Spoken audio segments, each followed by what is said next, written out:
दुईटी दिन खेलिबा पाई जड़ाई दिला जीवन सारा मोर बाईते अश्रु कहीं कांदिबा पाई जीवन सारा दुईटी दिन। नमस्कार मु अनुराधा। आज मोर गोटे बहुत बड़ सौभाग्यर दिन कहीं आज मुझे सुंदर गीत गोटे गाई जोटा को अति अति चमत्कार भाव में लिखिं देवदास छोटराई सर एवं कंपोज कर ओम प्रकाश महांती सर।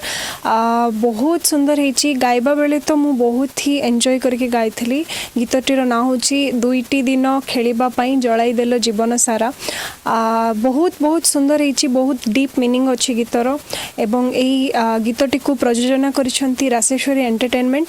आम टीवी रे ए गीतटी अपलोड होची तो आशा करुछि आपण मन को बहुत भलो लागिबो। जदि आपण मन को भलो लागिला ताहेले आपण माने ए गीत को शेयर करंतु लाइक करंतु एंड आपण मानकर जहाँ भी मतामत अच्छी कमेंट सेक्शन रे लिखंतु एंड आम टीवी रो यूट्यूब चैनल को सब्सक्राइब करंतु। Thank you so much. नमस्कार। आज गोटे बहुत सुंदर गीतटे आमे करचु जोटा को राशेश्वरी एंटरटेनमेंट बैनर रे आउ ताको लिखिचंती सुनामधन्य कवि देवदास छोटराय। गीत लेखारू ही आमको स्वर मिले तो यहाँ करचु आमे बहुत चेष्टा करी आपण मैंने शुणिले जानवे जे कौन है आपण मानकर मतामत आमको यथेष्ट साहाय्य करने आगे जावाई ये आम टीवी रे देखिपर। धन्यवाद।